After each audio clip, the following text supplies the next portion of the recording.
సమూయేలు గ్రంథము 15వ అధ్యాయం.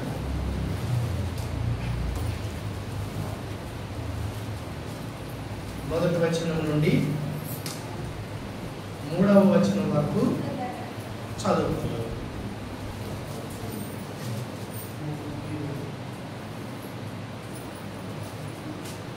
ఒకనొక దినమున సమూయేలు సౌలును పిలిచి, యెహోవా ఇశ్రాయేలీయులకు తన జనుల మీద నిన్ను రాజుగా అభిషేకించుటకై నన్ను పంపెను. యెహోవా మాట వినుము. సైన్యములకు అధిపతియగు యెహోవా సెలవిచ్చినదేమనగా, అమాలేకీయులు ఇశ్రాయేలీయులకు చేసినది నాకు జ్ఞాపకమే. వారు ఐగుప్తులో నుండి రాగానే అమాలేకీయులు వారికి విరోధులై మార్గమందు వారి మీదకి వచ్చిరి గదవా. కాబట్టి నీవు పోయి కనికరింపక అమాలేకీయులను హతము చేయుచు పురుషులనేమి, స్త్రీలనేమి, బాలులనేమి, పసిపిల్లలనేమి, ఎద్దులనేమి, గొర్రెలనేమి, ఒంటెలనేమి, గార్ధబములనేమి అన్నిటినీ హతము చేసి వారికి కలిగినదంతయు బొత్తిగా పాడు చేసి అమాలేకీయులను నిర్మూలము చేయుమని చెప్పాను. ప్రభునందు ప్రియమైన దేవుని పిల్లలారా, మన దేవుడు తన కృపను కడవరకు చూపించిన ఆయన కృపను దుర్వినియోగపరుచుకుంటే ఎంత దండనకి, ఎంత శిక్షకు పాత్రులమవుతామో ఈ మాటలు చదువుతున్నప్పుడు అనిపిస్తాము. నీవు మారు మనసు పొందాలి. దేవుడు నీకు సమయం ఇస్తా ఉన్నాడు. లోకంలో నుండి నిన్ను వేరు చేసి తనవారిగా దేవుడు చేశాడు. లోకంతో ఇంకా జోడుగా ఉండకూడదు. నీవు నీ దేవుడిని సేవించి నీ పిల్లల్ని ఆయన మార్గంలో నీవు నడుచున్నట్లుగా వారి మీద దృష్టి ఉంచి వారు దేవుణ్ణి సేవించినట్లుగా, వారు దేవుణ్ణి సేవిస్తే నీవు ఆనందించి సంతోషించేదానిగా ఉండాలి. ఎందుకంటే అమాలేకీయులు దేవునికి విరోధముగా, దేవుని సింహాసనములకు విరోధముగా, ఇశ్రాయేలు పతనమే వాళ్ళ జయముగా కంకణం పట్టుకొని ఆయన ప్రజలు ఉండకూడదు, ఆ దేవుని సింహాసనము నిలబడకూడదు అనేటటువంటి ఉద్దేశంతో ఉన్నవారే ఈ అమాలేకీయులు. దేవుని చేత సృజించబడినటువంటి మనుష్యునికి ఎంత అతిశయము, ఎంత అహంకారమా! దేవునికే విరోధముగా ఆలోచన చేసి ఆయన సింహాసనానికే విరోధముగా పోరాటం చేయడం అనేది అది సాధారణమైన విషయం కాదు. వారి యొక్క బరితెగింపు, అవివేకము, వారి యొక్క మరి అజ్ఞానము వ్యాపాటిలో మనం అర్థం చేసుకోవాలి. ఈ అమాలేకీయులు ఎక్కడి నుండో వచ్చినటువంటి కాదు.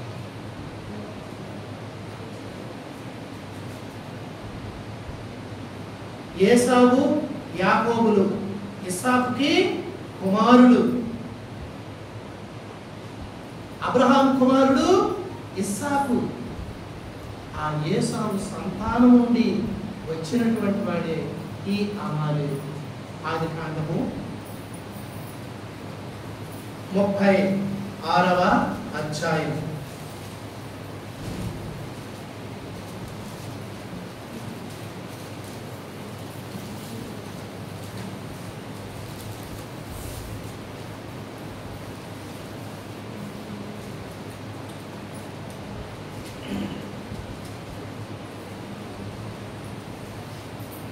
తొమ్మిదవ వచనం. సేయూరు మన్యములో నివసించిన ఎదోమీయుల తండ్రి అయిన ఏసావు వంశావళి ఇదే.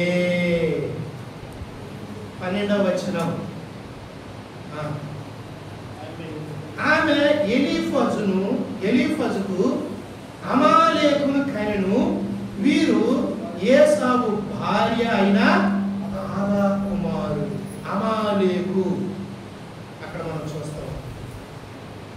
వీళ్ళు దేవుడు వీరిని కూడా ఆశీర్వదించాడు. ఎందుకంటే అబ్రహాము సంతానమైన ఇస్సాకు సంతానమైన ఈ ఏసావు కూడా ఒళ్ళల్లా రోమాలు కలిగిన ఈయన యూదోము దేశాన్ని ఈ యొక్క ఏసావు సంతానానికి దేవుడు ఇచ్చాడు. దేవుడు ఎవరికి అన్యాయస్తుడు కాడు. నువ్వు భక్తిహీనుడు అయినా, నీవు తిరుగుబాటుదారుడు అయినా, నీవు చెడిపోయిన వాడువైనా దేవుడు ఈ భూమి మీద తన కృపను చూపించుకోవాలి. ఎదోము దేశాన్ని దేవుడు ఏసావు సంతానానికి ఇచ్చారు. అందులో నీకొక్క అడుగైనా ఇవ్వనని ఇశ్రాయేలుకు దేవుడు చెప్పాడు. 6 దేశాన్ని లోతు సంతానానికి ఇచ్చాను, అందులో నీకు ఏమాత్రమైన చోటు నేను ఇవ్వను. నీవు వారి దేశానికి మీద వెళ్ళినప్పుడు నీరు తాగాలంటే డబ్బులు ఇచ్చి తాగు, ఆహారం తినాలంటే డబ్బులు ఇచ్చి తిను. వారి భూభాగంలో నీకు ఏమీ ఇవ్వనని దేవుడు ఇశ్రాయేలు కూడా చెప్పాడు. ఎంత న్యాయవంతుడు దేవుడు! ఆయన మంచి వారి మీద చెడ్డవారి మీద తన కనికరం చూపించేటటువంటి దేవుడు. ఏ మనుషుడు దేవుని ఎప్పుడు నిందించకూడదు. ఆయన న్యాయం తప్పడు. ఆయన నీతి గల దేవుడు. ఆయన అందరి పట్ల దయ చూపించేటటువంటి వాడు. మనుషులే దేవుణ్ణి అపార్థం చేసుకొని దేవుని విరోధులైపోతారు. లోకంలో ఉన్నవారిని చూస్తారు, దేవుడు ఎక్కడ ఉన్నాడు, దేవుడు ఉంటే ఎందుకు ఇవన్నీ అలాగనకు. వారికి ఎన్ని సార్లు దేవుడు కృప చూపించాడు, సహాయపడుతూ వచ్చాడు. పైన చూసే నీకేం అర్థమవుతుంది. ఎవరి జీవితంలో తొంగి చూస్తే వారి జీవితంలో దేవుడు చేసిన కార్యాలు రేపు అక్కడ బహిర్గతం అవుతాయి. ఏ మనుషుడు ఉత్తరం లేడు, దేవుడు నాకు ఏమీ చేయలేదని చెప్పలేడు. కాబట్టి ప్రియమైనటువంటి దేవుని పిల్లారా, ఏసావు సంతానాన్ని దేవుడు దీవించాడు, భూమి మీద గనుడుగా చేశాడు. 16వ వచనం. కోరహు నాయకుడు, గాతాము నాయకుడు, అమాలేకు నాయకుడు. అమాలేకుని దేవుడు ఏం చేశాడు? నాయకుడుగా చేశాడు. కాబట్టి వీరు ఎదోము దేశమందు ఎలీఫజు నాయకుడు, వీరు ఆదా కుమారుడు, వీరు ఏసావు కుమారుడైన ప్రభుయేలు కుమారుడు. కాబట్టి ఇక్కడ ఈ యొక్క చరిత్ర అంతా చూస్తే 36వ అధ్యాయం అంతా కూడా ఎదోము అనబడినటువంటి ఏసావు వంశావళి పేర్లన్నీ కూడా ఈ అధ్యాయం అంతా కూడా రాయలేదు. వాళ్ళ చరిత్ర కూడా దేవుడు ఇక్కడ పొందుపరిచి చూపించాడు. వాళ్ళందరూ నాయకులే, వాళ్ళందరూ గొప్పవాళ్ళే, వారందరూ మరి రాజ్య పాలన చేసినటువంటి వారే. భూమి మీద వారి రాజులుగా, నాయకులుగా, గొప్పవారిగా దేవుడు దీవించాడు. వారికి అతిశయం ఎక్కువైంది, వారికి గర్వం ఎక్కువైంది. వారు మరి ఏ రీతిగా ఉన్నారో మనం చూసినప్పుడు బైబిల్లో మలాకీ గ్రంథంలో ఈ ఎదోమీయుల కొరకు కనబడుతుంది. అలాగే ఆ చిన్న ప్రవక్తల గ్రంథమైనటువంటి మరి ఆ యొక్క అక్కడ కూడా మనము చూస్తాము. చిన్న ప్రవక్తల గ్రంథాల్లో కూడా ఈ యొక్క మరి మనం చూస్తాం. మలాకీ గ్రంథంలో మొట్టమొదట మనము చూసినప్పుడు మొదటి వచనం నుండి మనము మొదటి 5 వచనాలు కూడా చదవచ్చు. దయచేసి మీరు చదవండి.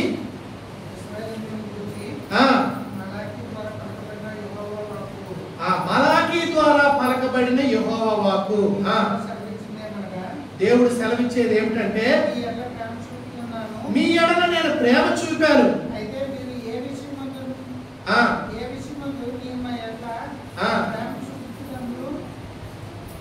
నేను మీ ఎడల ప్రేమ చూపానని దేవుడు అంటే, వాళ్ళు అంటున్నారు, ఏ విషయంలోనయ్యా నువ్వు మా ఎడల ప్రేమ చూపించావు? ఏసావు యాకోబు యొక్క అన్న కాదా?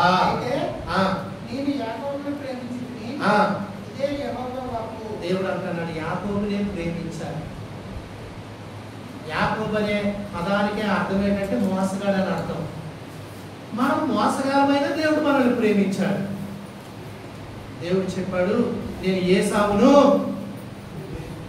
ద్వేషించాను అని చెప్తున్నాడు దేవుడు. చూడండి, వాళ్ళ నాయకులుగా చేశాడు, వారిని గొప్పవారిగా చేశాడు, వారికి దేశం ఇచ్చాడు, వారికి రాజ్యాలు ఇచ్చాడు, వారిని నాయకులుగా చేసి ఆశీర్వదించాడు దేవుడు. కానీ అంతగా ఆశీర్వదించిన దేవుడితో వాళ్ళు ఎప్పుడు తిరగలేదు. అందుకే దేవుడు అన్నాడు, దేవుడు అంటున్నాడు ఏసావును ద్వేషించాను, అతని పర్వతాన్ని పాడు చేశాను,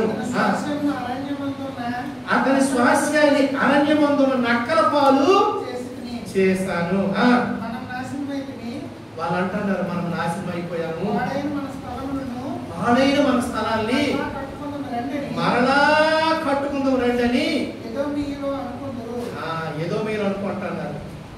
మనం కట్టుకుందాం, మనం పాడైపోయాము, దేవుని ఉగ్రత మన మీదకి వచ్చింది కాబట్టి మనం ఇక మనంతటా మనము నిర్మాణం చేసుకుందాము అని అంటున్నారు. అయితే దేవుడే పగవాడైతే, దేవుడే విసర్జిస్తే వాళ్ళు మరలా పట్టుకోగలరా? వాళ్ళు మరలా మరి వారిని స్థిరపరచుకోగలరా? అక్కడ వాక్యం చెప్తుంది వారు కట్టుకున్నా నేను కింద పడదొస్తాను, వారు కట్టుకున్నా కింద పడదొస్తాను అంటున్నాడు దేవుడు. కాబట్టి అందరూ చూసిన వాళ్ళందరూ వారి దేశం భక్తిహీనుల ప్రదేశం, భక్తిహీనుల ప్రదేశం. దేవుడు లేకుండా బ్రతకూడదు, దేవుడు లేకుండా జీవించకూడదు. కాబట్టి భక్తిహీనుడు దేవుడు లేకుండా ఈ లోకంలో జీవిస్తారు. 73వ కీర్తన 73వ కీర్తన. భక్తిహీనుడు ఈ భూమి మీద దేవుడు లేకుండా వర్ధిల్లాలనుకుంటారు. దేవుడు అంటే అహంకారపు మాటలు అంటారు, దేవుడు అంటే మీరు నమ్ముకోండి అంటారు, వ్యంగ్యంగా మాట్లాడతారు. కాబట్టి ప్రియమైనటువంటి దేవుడి పిల్లారా, భక్తిహీనులు ఎలా ఉంటారో ఇక 73వ కీర్తనలో వ్రాయబడి ఉంటారు. ప్రియమైనటువంటి దేవుడి పిల్లారా, మరి చూసినట్లయితే ఇక్కడ 14వ వచనంలో భక్తుడికి బాధలు కలుగుతున్నప్పుడు భక్తిహీనతలు గురించి వారి క్షేమాన్ని గురించి తలపోసుకున్నాడు. అయితే ఇక్కడ మరి ఆయన చెప్తా ఉన్నాడు, నాకు ఇన్ని బాధలు ఉన్నాయి, భక్తిహీనులు క్షేమంగా ఉన్నారు అనుకుంటున్నాడు. 3వ వచనం నుండి భక్తిహీనుల క్షేమము నా కంటపడినప్పుడు. భక్తిహీనులు దేవుని అన్న భయం లేదు, భక్తి లేదు. వారు ఎంతో గర్వంగా ఉన్నారు, దేవుని యందు విశ్వాసం లేదు, వారికి ఎంతో గర్వంగా ఉన్నారు. ధన సమృద్ధి ఉంది, ఆరోగ్యం ఉంది, వాళ్ళు బలత్కారంతో ఏదైనా చేసేస్తున్నారు, భూమి మీద వారి మాటలు నడిచేస్తున్నాయి, సాగిపోతున్నాయి. మనుషులందరూ వాళ్ళ పక్షాన్ని వెళ్తారు. వాళ్ళు మాట్లాడకపోతే నాయన వాళ్ళందరూ మాకేం చేస్తారు, ఇది ఒక భయం. జనమంతా వాళ్ళ పక్షంగా ఉంటుంది, వాళ్ళ మాట చెల్లుతుంది, ఈ భూమి మీద వాళ్ళ రాజ్యానికి వెళ్తుంది. ఒక రకంగా మన భాషలో చెప్పాలండి, అర్థమైందా? కాబట్టి వాళ్ళు ఎలాగున్నారు? పుష్టిగా ఉన్నారు. మరణం అంటే వారికి అసలు భయమే లేదు. 5వ వచనంలో ఇతరులకు కలిగిన ఇబ్బందులు వాళ్ళకి కలగవు, ఇతరులకు పుట్టినట్లుగా రోగాలు కూడా వారికి రావు. కాబట్టి వారు గర్వము కంఠహారంలాగా ధరించుకుంటున్నారు. ఈ ఆసాపు 14వ వచనం ఏమంటున్నాడు? దినమంతా నాకు బాధ, ప్రతి ఉదయం నాకు శిక్ష వస్తుంది అంటున్నాడు. ఈయన భక్తుడు, ఇతన్ని చూసి నవ్వుతున్నాడు. దేవుడు దేవుడు దేవుడు ఏ దేవుడు లేడు, దేవుడుంటే ఎందుకు మరి ఆ యాసాపాలు అయిపోతాడు అని అంటున్నారు ఈ భక్తిహీనులు. కాబట్టి వాళ్ళు గర్వము కంఠహారంలాగా ధరించుకున్నట్ట, మెడలో హారం వేసుకున్నట్ట, గర్వం వేసుకున్నట్ట. కాబట్టి వాళ్ళ స్థితి ఎలా ఉందంటే మాట్లాడినా గర్వమే, ఏం చేసినా గర్వమే, ఏం చేసినా అంత పెద్ద హారం వేసుకోండి, కంఠహారంలాగా గర్వము. వస్త్రము వలె బలత్కారాన్ని ధరించుకున్నారట. వాళ్ళు చెప్పగానే వచ్చి ఏది ఆ డ్రింక్ అందుకోమి అని అంటే మీరు తాగిన డ్రింక్ లేదంటే లేదా ఆ యొక్క ఫ్రిడ్జ్ లాగేయడము అర్థమైందా ఏంటా ఇది డ్రింక్ కాదా అని చెప్పి సాయంత్రం దోసేయడము ఇస్తానులే తర్వాత డబ్బులు అర్థమైందా వస్త్రాన్ని ఎలాగట వస్త్రము వలె బలాత్కారాన్ని ధరించుకున్నారట క్రొవ్వు చేత వారి కన్నులు మెరకలై ఉన్నవి వారి గర్వము వారి హృదయ ఆలోచనలు బయటికి కనబడతా ఉన్నాయి ఎగతాళి చేయడము బలాత్కారం చేయడము వాటిని కొట్టాను వీటిని కొట్టాను వాడు ఏమనలేదు ఆ జేబులో డబ్బులు లాక్కున్నాను ఇవన్నీ చేసిన వాడు ఏమి చేయలేకపోయాడని గర్వంగా మాట్లాడుతూ ఎగతాళిగా మాట్లాడుతూ ఇష్టం వచ్చినట్టుగా పేరుతూ ఉంటే అక్కడ పక్షంగా ఉన్నవారు ఊళ్ళో ఉన్న వాళ్ళందరూ మొత్తానికి బరే చేసేవైతే అడిగే ఏడ్చాడు ఎంత మాట్లాడితే ఆయన వదలే ఆపు కనీసానికి పారిపోయాడు ఇవన్నీ చెప్తున్నప్పుడు వారి జనులు వారి పక్షంగా చేరుతున్నారు కాబట్టి దేవుడికి తెలివి లేదు అని అనుకుంటున్నారంట కాబట్టి 12వ వచనంలో నిత్యంత కలిగి వీళ్ళ పనులన్నీ ఈ భూమి మీద జరిగించుకొని మరి పాప భీతి లేదు మరణ భయం లేదు అయ్యో వాడు దీనుడు కదా వాడిని ఎందుకు ఇలా చేయాలనేటటువంటి విధానం లేదు ఇవన్నీ చేసి పుష్టిగా ఉన్నారు కాబట్టి వాళ్ళు అలాగున్నప్పుడు ఉదయం ప్రార్థన రాత్రి ప్రార్థన ప్రభువా మనసులో అన్నాన్ని హీనపరిచాను ఆయన మనసులో వారు మరి చెడ్డవారు అనుకున్నాను ఆయన అని ఇతను రోజు శుద్ధి చేసుకుంటున్నాడు తన హృదయాన్ని శుద్ధి చేసుకుంటున్నాడు బ్రతకడం వ్యర్థం ఏంటి అనుకుంటున్నాడు వాళ్ళు అంత బాగున్నారు నేనెందుకు ఇలాగైపోతాను ప్రియమైన వాళ్ళ దేవుని దగ్గరికి లేచాడు బాధపడ్డాడు అయ్యా అంటే దేవుడు అన్నాడు ఆసాపు ఇలా రా ఇలా ఇలా చూడు ఇలా చూడు ఇలా చూడు చూసినప్పుడు ఏమైందంటే కాలు జారు చోట ఆయన వాళ్ళు ఎంతవరకు జీవించారు వారు సరి చేసుకుంటారని ఇన్ని దినాలు సంవత్సరాలు వారి పట్ల వాళ్ళని చేసిన సృష్టికర్తగా వారి కొరకు ప్రాణం ఇచ్చిన రక్షకునిగా వారు మార్పు చెందాలని సువార్త చెప్పించారు అనేక రీతిలుగా కరపత్రికలు ఇచ్చారు అనేక రీతిలుగా వారు టీవీ వేసుకున్నప్పుడు అనేక మంది దైవ సేవకులు మాటలు వారి దగ్గర తీసుకెళ్లాను ఆ క్షణంలో ఒక్కసారి అలా తిప్పేసేవాళ్ళు వినేవాళ్ళు కాదు నాయన అయినా వారు తడుగులాడు కనుగొంటారేమో అని వారికి నశించుకోవడం వారికి ఇష్టం లేక వారి పట్ల నేను ఎంతో కనికరం చూపాను వారిని వినియోగించుకోవడం లేదు ఇదిగో నాయన వాళ్ళు చివరకు వచ్చేసారు కారు జారు చోట కడముట్ట వారు నశించిపోయేలాగిన మరి వారిని ఇక పడేస్తానన్న ఆయన ఎందుకంటే వారి దినాలు గతించిపోతున్నాయి వారి యొక్క చేష్టలు విడువలేదు ఒకే ఒక్కసారి అకస్మాత్తుగా పడిపోతారు వారు కూలి చూచి భూజనులు భయపడిపోతారు ఎందుకంటే ఏ వ్యాధి లేదు ఏ బాధ లేదు ఏమీ లేదు అంత ఆరోగ్యంగా అద్భుతంగా అకస్మాత్తుగా ఎన్నికలు అయిపోయాడు అని చెప్పుకుంటారు కాబట్టి ఒకడు కన్న కాలం మరిచిపోయినట్లుగా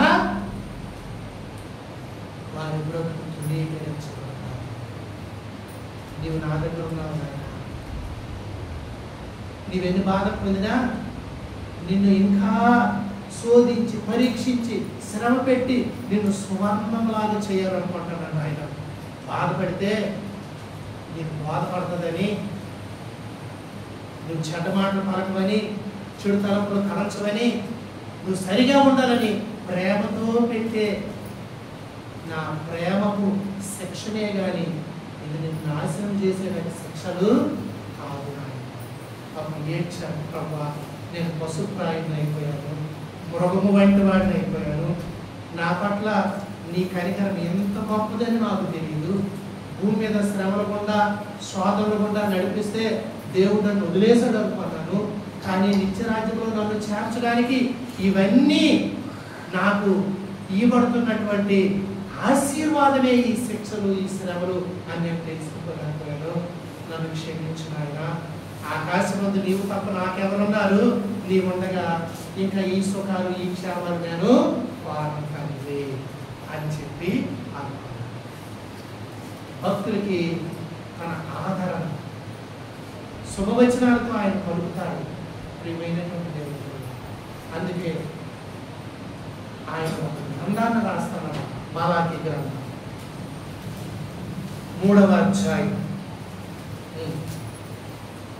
13, 14 వచనాలు. అక్కడ మరి 16 వరకు కూడా మనము చదువుదాం. 13 నుండి 18 వరకు కూడా మనం చదువుతాం. కిందకి యెహోవా సెలవిచ్చినది ఏమనగా, నన్ను గూర్చి మీరు బహు గర్వపు మాటలు పలికి నిన్ను గూర్చి ఏమి చెప్పితమని మీరు అడుగుతున్నారు. దేవుని సేవ చేయడం నిష్ఫలమని ఆయన ఆజ్ఞలు కైకొని సైన్యములు కైకొని యెహోవా సన్నిధిని మనం దుఃఖాక్రాంతులుగా తిరుగుట వలన ప్రయోజనం ఏమని, గర్విష్ఠులు ధన్యులందురని, యెహోవాను శోధించు దుర్మార్గులు వర్ధిల్లుదురని, వారు సంరక్షణ పొందుదురని మీరు చెప్పుకొనుచున్నారు. అప్పుడు యెహోవా యందు భయభక్తులు గలవారు ఒకరితో ఒకరు మాట్లాడుకొనుచుండగా యెహోవా చెవి యొగ్గి ఆలకించెను.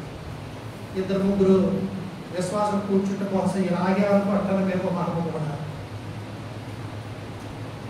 ఆనాడు ఇశ్రాయేలు ప్రజలకు మనము కూడా ఇదే ముచ్చట్లు చెప్పుకుంటాం. మేము ఈర్ష్య పడతాను, మేము మత్సర పడతాను మేము.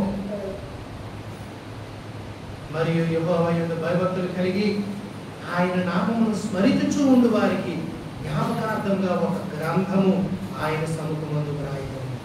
నేను నియమింపబో దినమరాగా వారు నా వారై నా స్వకీయ సంపాద్యమై ఉందురు. తండ్రి తన్ను సేవించు కుమారుని కనికరించున్నట్టు నేను వారిని కనికరించునని సైన్యములకు అధిపతి యెహోవా సెలవించుచున్నాడు. అప్పుడు నీతి గల వారెవరు, దుర్మార్గులు ఎవరు, దేవుని సేవించు వారెవరు, ఆయన్ని సేవించని వారెవరు, మీరు తిరిగి కలుగుతారు. ప్రియమైనటువంటి దేవుడు, ఈ భూమి మీద మనుషులు పలికే మాటలన్నీ దేవునికి అంగీకారం కాదు. విశ్వాసులు శ్రమపడినా దుఃఖపడినా దేవుడు తను సేవించిన తండ్రిని సేవించిన కుమారుని తండ్రి కరుణించినట్లుగా కరుణిస్తాడు. నీ కన్నుల ప్రతి ఆస్ప బిందువు చేస్తాడు. ఒక దినం వస్తాడు, అప్పుడు దేవుడు తన సన్నిధిలో నిన్ను ఉంచుకొని స్వకీయ జనముగా తన పిల్లలుగా ఆ నిత్యత్వంలో నిన్ను ఉంచుతాడు. భక్తిహీనులు అక్కడ కనబడదు. ఆకారానికి పోతారు, నరక కోపంలోకి పోతారు, అగ్ని జ్వాలల్లో యాత్ర పడతారు అంటారు. కాబట్టి ఈ శ్రమలకు సంఘానికి అదే చెప్పారు, ఎరుగుదును నీ శ్రమ దుఃఖమును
ప్రభు వేరొక చరణంలో కూడా రాయబడతాం.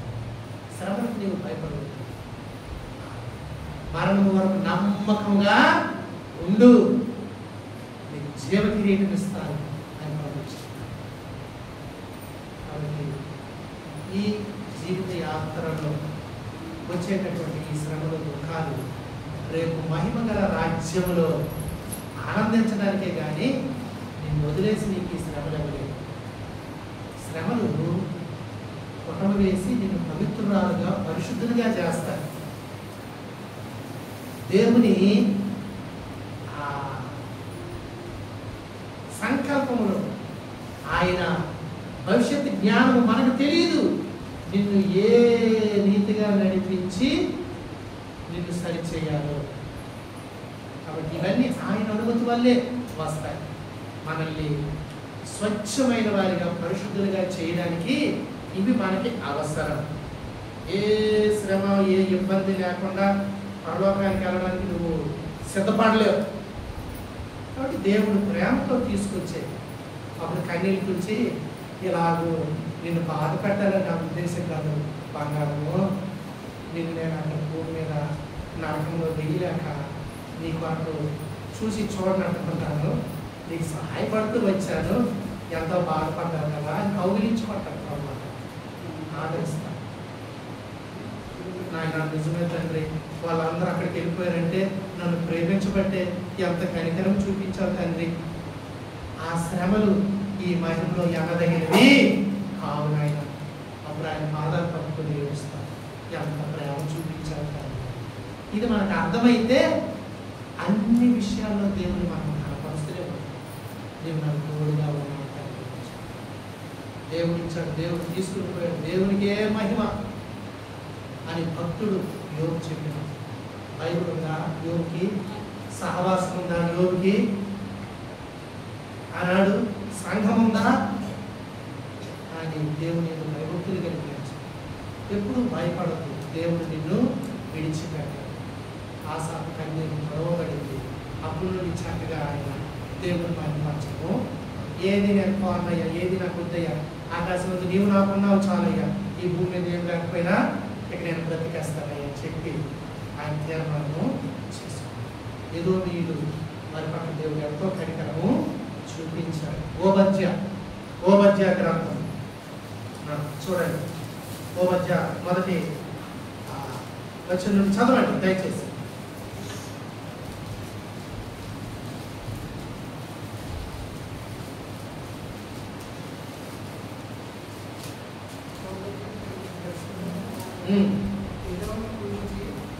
గట్టిగా చదవాలి.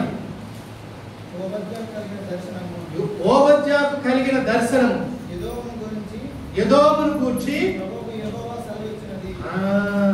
దేవుడు సెలవిచ్చేది ఏమిటి?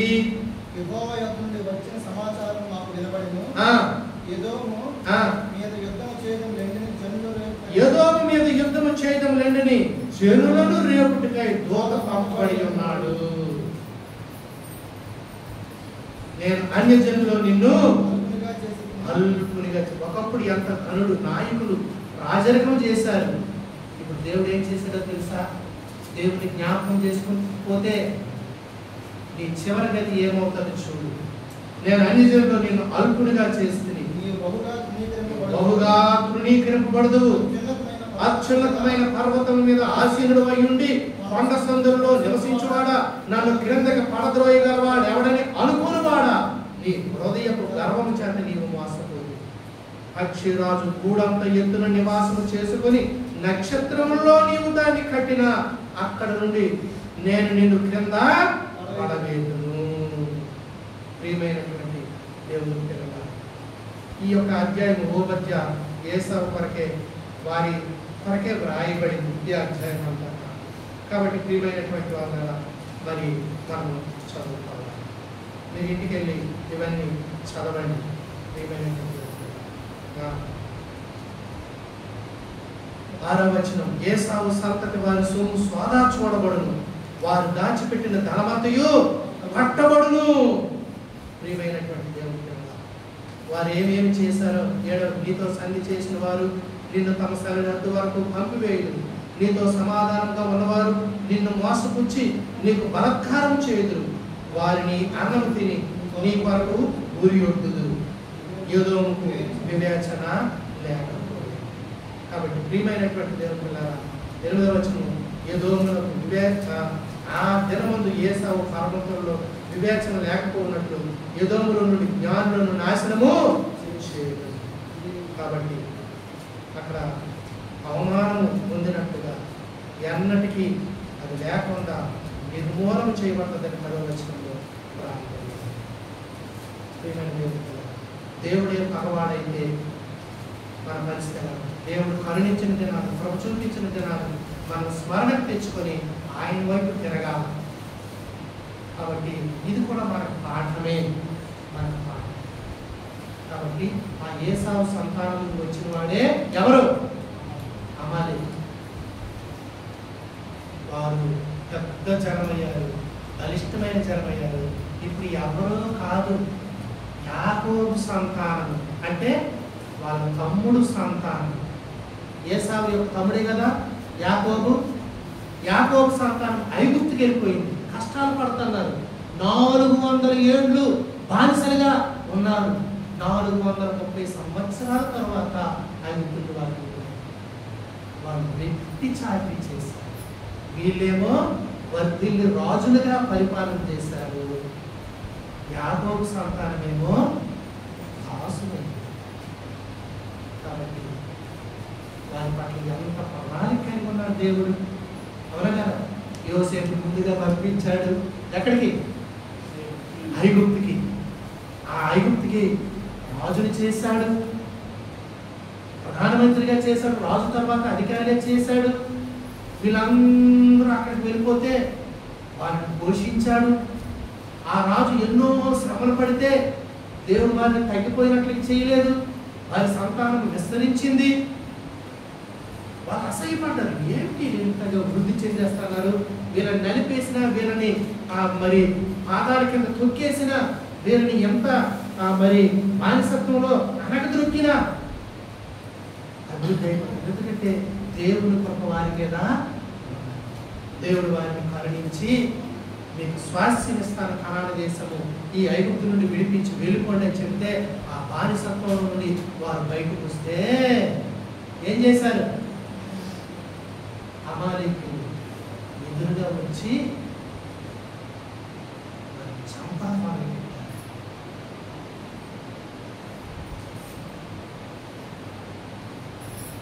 ద్వితీయోపదేశకాండం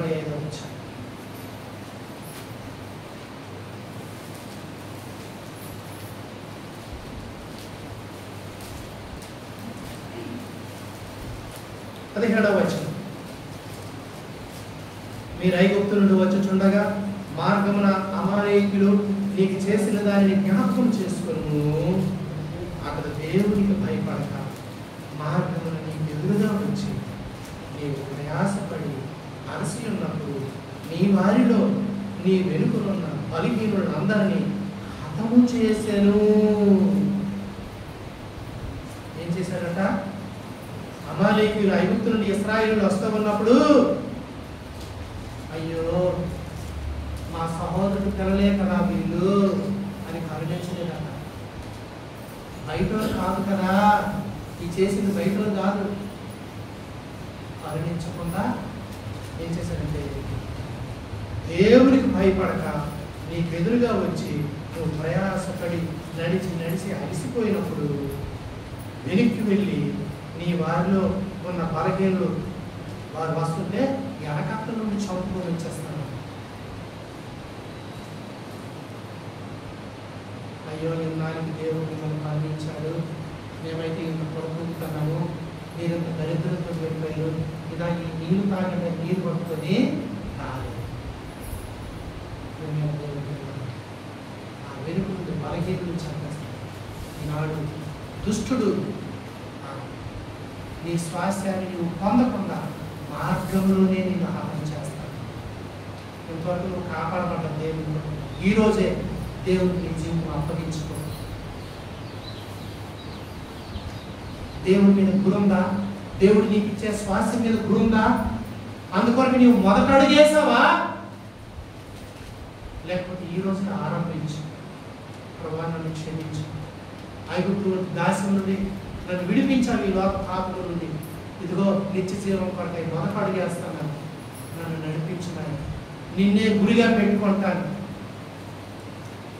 ఆ రీతిగా నువ్వు ప్రార్థన చేసుకుంటే దేవుని నీ వెనుకల నుంచి బలహీనని హతం చేశాడు 19 వచ్చింది. కాబట్టి నీవు స్వాధీనపరుచుకున్నట్లు నీ దేవుడైన యెహోవా శ్వాసంగా నీకు ఇచ్చిన దేశంలో చుట్టుపట్ల ఉన్న నీ సమస్త శత్రువులను లేకుండా చేసి, ఎందుకు వీళ్ళు లేకుండా చేయాలంటే ఇశ్రాయేలీల యొక్క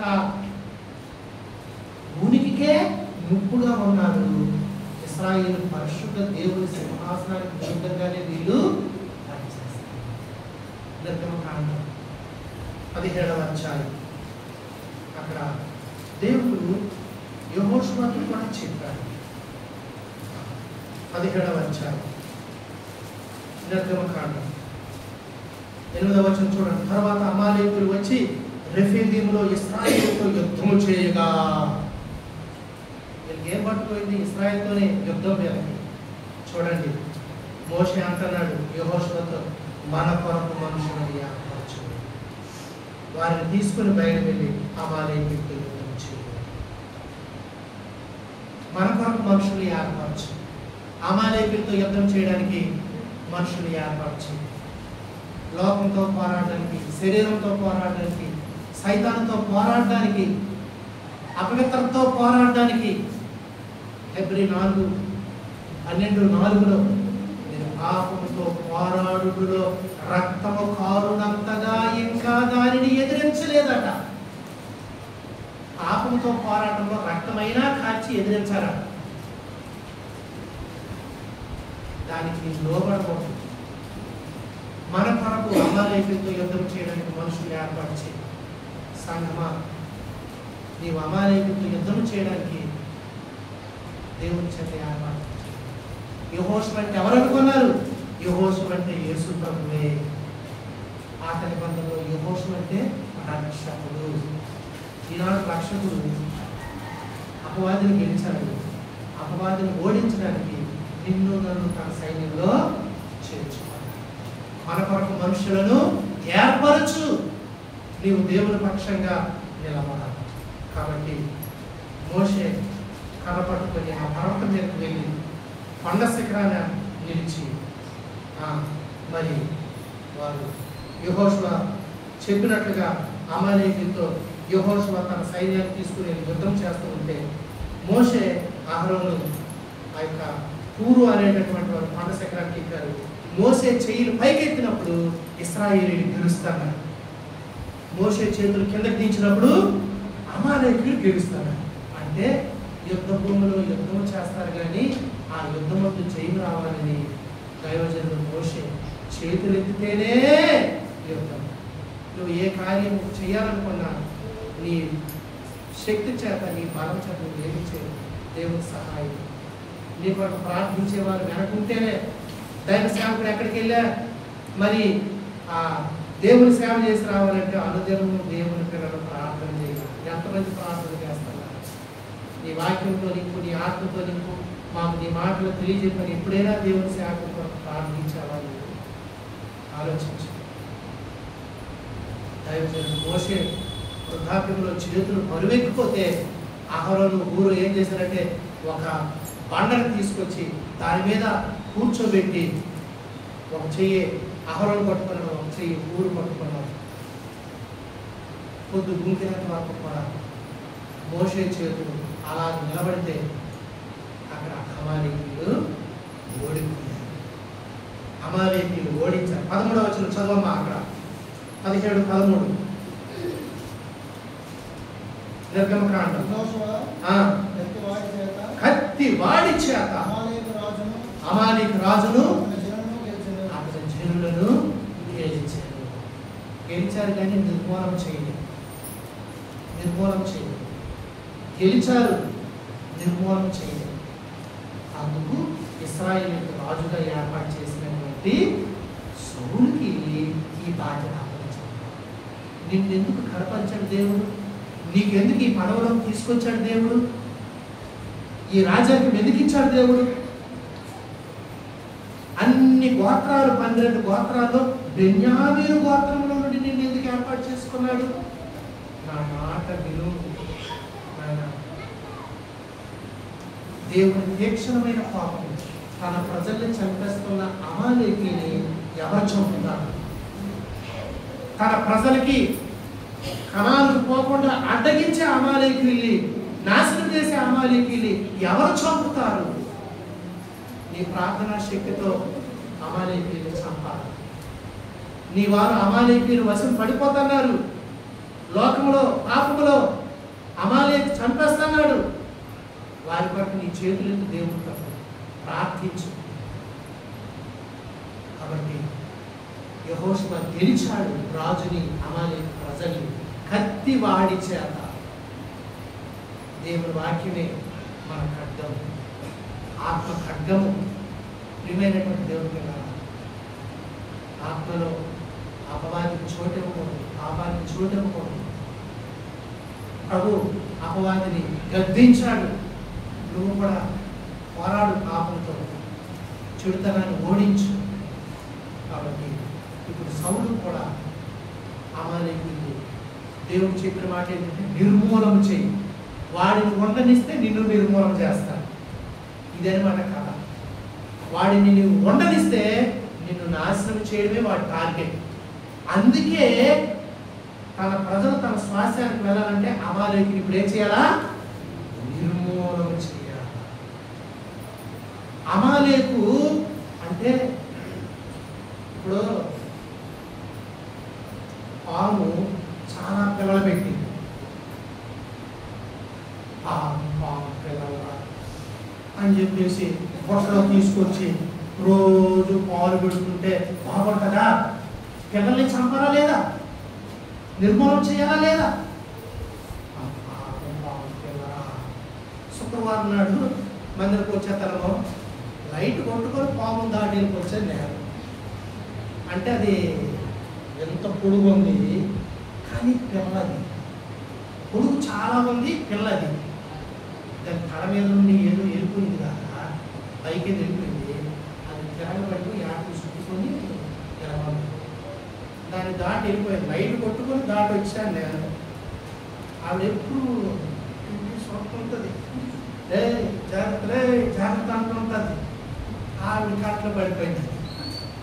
పడిపోయేసరికి ఎబినేజరు అని చెప్పక ముందే ఈవిడ ఎలాగ దాటిపోయింది, దాని మీద అడుగే వచ్చింది, అంటే దాటిపోయింది. చిన్న కొడుకు చెప్పలేకపోయింది మాట ఆ ఆత్మలో. ఈడు కూడా దాటేశాడు కదా, దాటేసావా? ఈడు దాటేశాడు. అప్పుడు ఈ అమ్మని ఏం చెప్తుంది? పాపం రా. ఆడేం చేశాడు? ఈయన పుల్ల కంటే బలమైనటువంటి కర్ర ఒకటి ఇరిశాడు. దాన్ని ఏం చేసాడు? దాంతో ఇలా కొడతాడు. కొడితే ఆ కర్ర కొలుస్తుంది. ఎగబడుతుందంటే ఇది చచ్చిందే కావాలంటే, ఒకవేళ అది విషసర్పం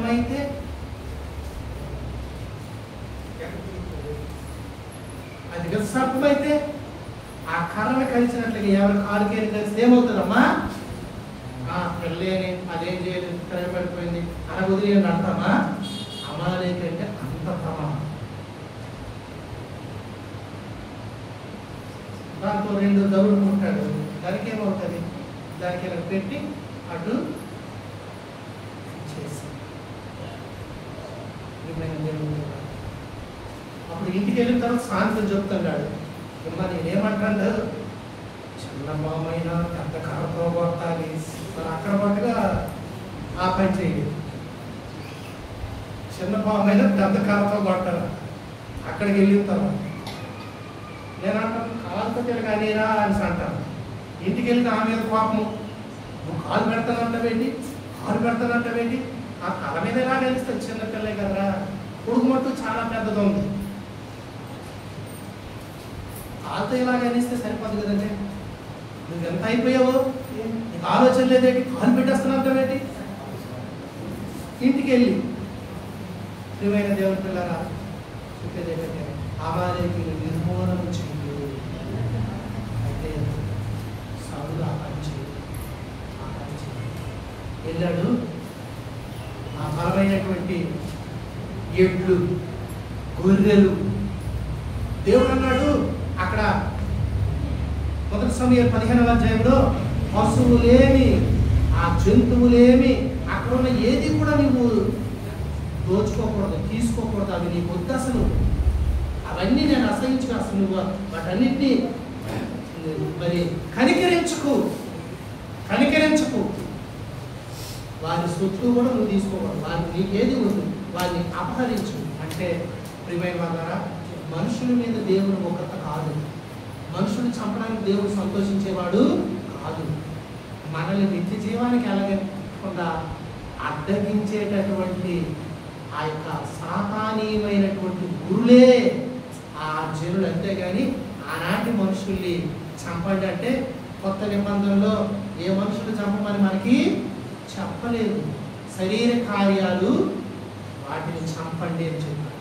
అంటే ఈ పాపము, విగ్రహారాధన, ఈ యొక్క దేవునికి విరోధమైనటువంటి కార్యాలు చంపండి అని అర్థం. అమాలేకుల్ని చంపండి అంటే ఇప్పుడు మీరు ఎవరో చంపడానికి మన కత్తులే, మనకున్న కత్తిదే, వాక్యమే ఖడ్గం. మనకి వాక్యంతోనే మనం అపవాదిని ఓడించడం విశ్వాసంతో. అయితే సౌలు రాజుగా చేయబడ్డాడు, అమాలేకుల దగ్గరికి వెళ్ళాడు. అమాలేకుల్ని సామాన్యుల్ని ఇచ్చేశాడు, లేవలను ఉంచాడు, రాజు నుంచాడు. రాజు ఇస్తే మళ్ళా రాజ్యానికి కడతాడా లేదా? అన్నింటికి తీసుకొచ్చాడు, తన వాళ్ళ దగ్గర భోజనం పెట్టాడు. నీకేం భయం లేదులే, నేను రాజు కదా నీకెందుకు అన్నాడు. చూసారా, మనం కూడా ఇలాగ సాతానుతో సంధి పెట్టుకుంటామేమో, మనం నిర్మూలన చేయకుండా మనలో ఎన్ని దోషాలు ఉంచుకుంటున్నామో. దేవుడు సౌలులో నేను జయించాను అని చెప్పి రాజ్యానికి వచ్చాడు. దేవుడు సమూయేలుతో చెప్తాను, వెళ్ళు, ఘనకార్యాలు చేసుకుని వచ్చాడు. నేను రాజుగా చేస్తే నా మాట వెళ్ళలేదు. రండి దేవుని వాక్యంలో మనం చూసి ముగించుకున్నాం. ఇక్కడ సమూయేలు గ్రంథంలో చూసినప్పుడు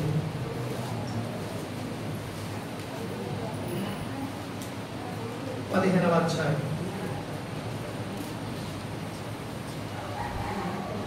10వ వచనం.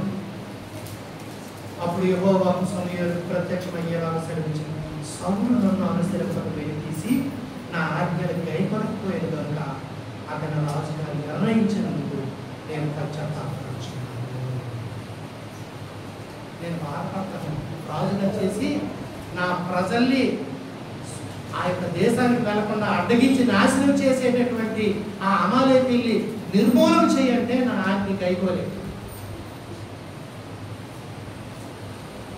నేను పశ్చాత్తాపడతాను, బాధపడతాను. నా కన్నా రాజుగా చేసినందుకు ఇంకెవరైనా చేస్తే ఆ పని చేసుకుందరేమో, నా మాట విందురేమో, నా ఆజ్ఞ గైకొందరేమో.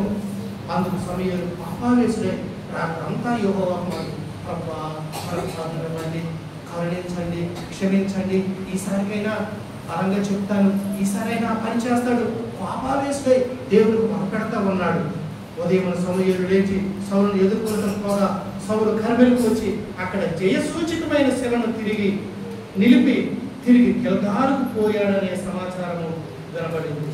తర్వాత అతను సౌలు వద్దకు రాగా సౌలు, యెహోవా వలన నీకు ఆశీర్వాదం కలుగునుగాక, యెహోవా ఆజ్ఞను నేను నెరవేర్చుతున్నానగా. సమూయేలుతో ప్రవక్తతో చెప్తాడు, దేవుడు నిన్ను దీవించిన కాకండి ప్రవక్త గారు, నేను నీవు సెలవించిన మాట, దేవుడు సెలవించిన మాట నేను చేస్తానండి అని చెప్తాడు. సమూయేలు అంటున్నాడు, అలాగైతే నాకు వినబడుచున్న గొర్రెలు అరుపులు, ఎడ్ల రైతులు ఎక్కడివి అని. నువ్వు నిర్మూలన చేసావా? నువ్వు దేవుని ఆజ్ఞను పాటించావా? అలాగైతే ఇవన్నీ ఎక్కడివి చెప్తే అందుకు సౌలు, జనులు వీటిని తీసుకొని వచ్చి నీ దేవుడిని యెహోవాకు బలర్పించడానికి జనులు గొర్రెలలోను ఎడ్లలోను మంచి వాటిని ఉండనిచ్చిరి, మిగిలిన వాటన్నిటిని నేను నిర్మూలన చేస్తాను. మంచివన్నీ తెచ్చారట, నీచమైనవి బలహీనమైనవన్నీ చంపేశారు. ఎలా ఉంది? నీ జీవితంలో కూడా మంచివన్నీ ఉండనిచ్చుచున్నావు, దేవునికి విరోధమైనవి. బయటికి కనిపించే కొన్ని బాహ్యమైన వదిలేసి నేను దేవుడిని నమ్మాను అని చెప్తాను. సౌలుకి మనకి తేడా ఉందా?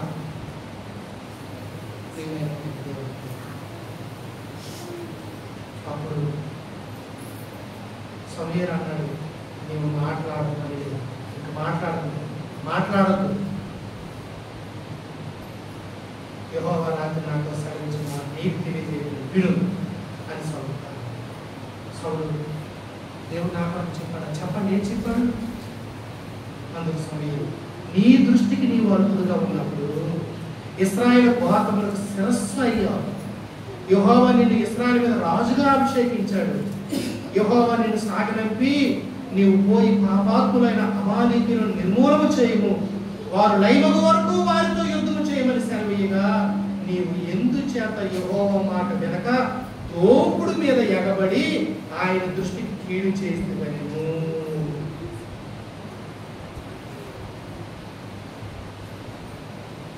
ప్రియమైన దేవుడు కదా, ఈ మాట అన్నప్పుడు సౌలు అన్నాడు, అలాగా వద్దు, నేను యెహోవా మాట విని యెహోవా నన్ను పంపిన మాట ఆయన పోయి అమాలేక రాజైన అగగును తీసుకుని వచ్చింది, కానీ అమాలేకులను నిర్మూలన చేసి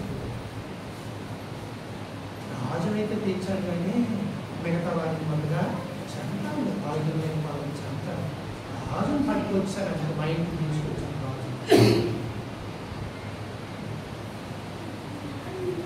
ప్రియమైనటువంటి దేవుడు కదా, అప్పుడు చెప్పాడు 22వ వచనం, తాను సెలవించిన ఆజ్ఞను ఒకటి గైకొనడం వలన యెహోవా సంతోషించినట్లు ఒకడు దహన బలులు అర్పించుకోవాలని ఆయన సంతోషిస్తాడా? ఆలోచించు. కాబట్టి అక్కడ తీసుకొచ్చి దేవుడికి లంచం ఇస్తే లంచాలు తీసుకునే దేవుడు కాదు.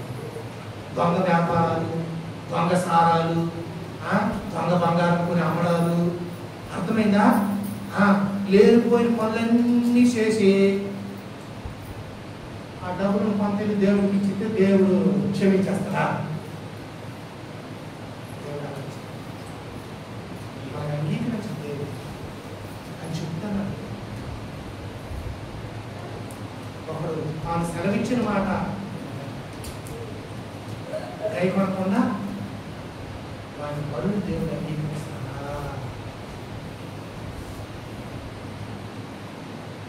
ఆయన ఆజ్ఞను తిరస్కరించారు కాబట్టి నేను రాజుగా ఉండకుండా ఆయనే తిరస్కరించాలని చెప్పారు. దేవుడి ఉద్దేశం ఏంటంటే ఆ కడగుట్టు గోత్రంలో ఉన్నటువంటి ఆ బెన్యామీను గోత్రికుడిని రాజుగా చేసి ఆ మిగతా పెద్దలైన ఆ మిగతా ఆ యొక్క పెద్ద గోత్రాలన్నిటికీ చిన్న గోత్రం నుండి రాజును చేసి వారిని ఏలుబడి చేసి ఎంత ఘనత, అటువంటి ఘనతను పాడు చేస్తున్నావు. దేవుడు నాకు లేదు, నేను రాజుగా ఉండకుండా ఆయన విశ్రమించాను అని చెప్పి సమయం అనుకుంటే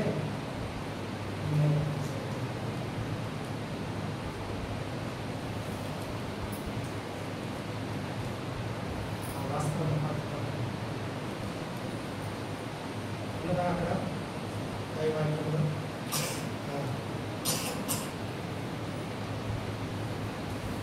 15వ అధ్యాయం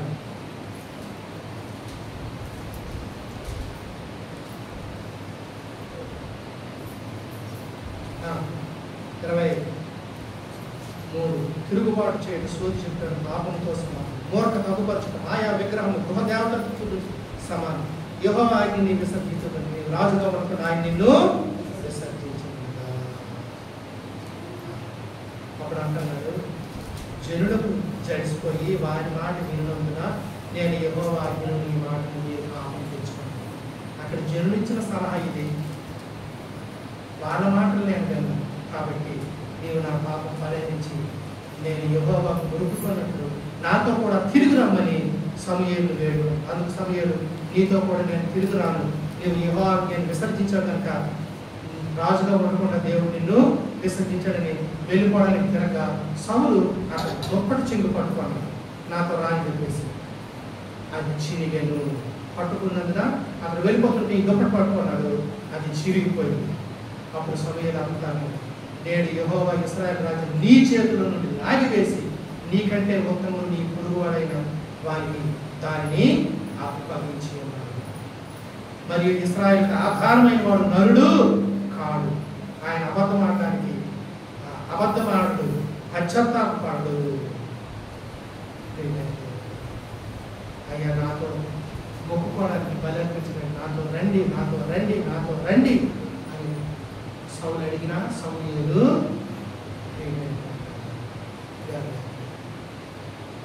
అప్పుడు వెళ్ళాడు. 31వ వచనం, తిరిగి సౌలు కంటే వెళ్ళాడు. అయితే సౌలు మొక్కుకున్నాడు. సమూయేలు వెంటనే ఆ రాజు అక్కడ ఉన్నాడు, పిల్లలు చెప్పాడు. అప్పుడు అతను సౌలు ఇచ్చినటువంటి ఏమని బట్టి నాకు మరణగండం తగ్గిపోయిందే అనుకొని వస్తాడు. ఆయన నీకు మరణగండం తగ్గిపోతే ఇప్పుడు అని చెప్పాడు సమూయేలు. చదవండి ఆ క్రిందనే ఏమంటున్నాడు, అతను ఏం చేశాడు, అమాలేకు రాజు ఏం చేశాడో అక్కడ రాయబడ్డాడు. చదవండి.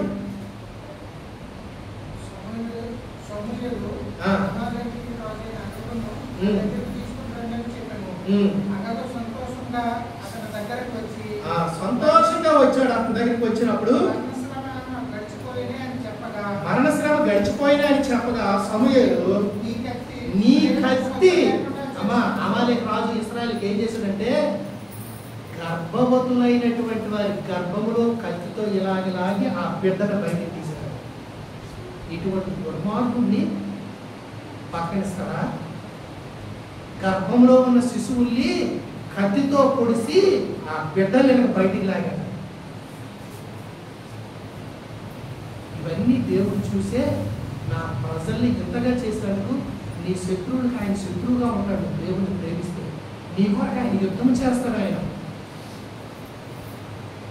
ఇటువంటి నీ కత్తి స్త్రీలకు సంతు లేకుండా చేసినట్టు నీ తల్లికి స్త్రీలలో సంతు లేకపోనని అతనితో చెప్పి గిల్గాలులో యెహోవా సన్నిధిలో అతను తుత్తునీయులుగా జరిగాడు. సమూయేలు చేశాడు. ఆ పని సమూయేలు చేశాడు. సౌలు వదిలేస్తే సమూయేలు చేశాడు. దేవుని చుట్టూ ఎవరు నెరవేరిస్తే వాళ్ళు దీవించబడతారు. చాలా సంగతులు చెప్పాలి, కానీ మరి సమయం ప్రియమైనటువంటి దేవుని మాట మీరడము ఎంత గొప్ప నష్టాన్ని తెస్తుందో చులకనగా దేవుని మాటలంటే లక్ష్య పెట్టం. మనం యుగాంతమందు బుద్ధి కలగడానికి వారికి సంభవించి ఈ సంగతి మనకి రాదు. తరువాత పశ్చాత్తాపడిన తరువాత క్షమించమని అడిగిన సౌలు పట్ల దేవుని చూడలేదు. తర్వాత సౌలు పన్నాలు ఏలుబడి చేశాడు. పూర్తిగా దేవుని మీద కాకుండా రాజ్యం మీద. చివరికి దేవుడు మాట్లాడలేదు. దేవుడు వదిలేసిన తర్వాత దేవుడు మాట్లాడకపోతే కర్ణపిశాచి దగ్గరికి వెళ్ళి సోది చెప్పించుకొని ఎంత భ్రష్టుడైపోయాడు. చివరికి ఫిలిస్తీన్ చేతిలో హత్య చేసుకోండి. తన కత్తి మీద తానే పడిపోయాడు. వారి చేతిలో చచ్చిపోతే చిన్నతనము ఎంత భయంకరం. కాబట్టి దేవుని మాట వినుట అమాలేకు వెళ్ళి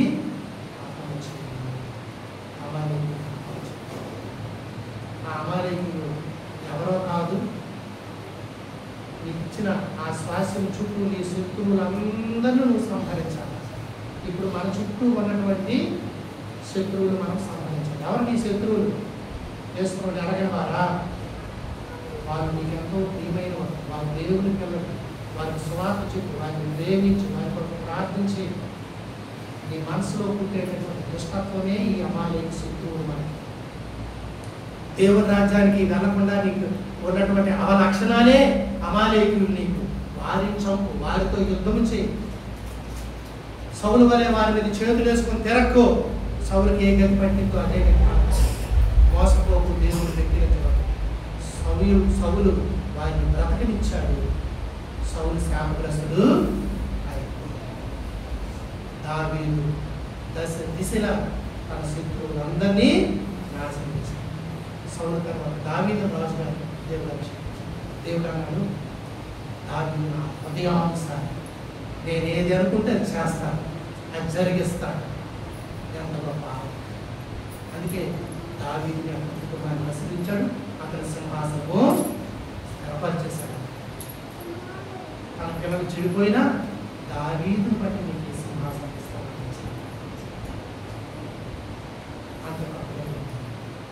కాబట్టి నీ శత్రువైనటువంటి అమాలేకుడు ఇంకా నీకు ఉండనిస్తే సౌలు అనే శాపగ్రస్తులు దేవుడు బాగా పొగడానికి పరీక్ష చేసుకొని పరిశీలన చేసుకొని దేవునికి విరోధంగా నీ తలంపులు, ఆలోచనలు, ఉద్దేశాలు, నీ సహవాసాలు, నీ అలవాట్లు వాటిని చంపు.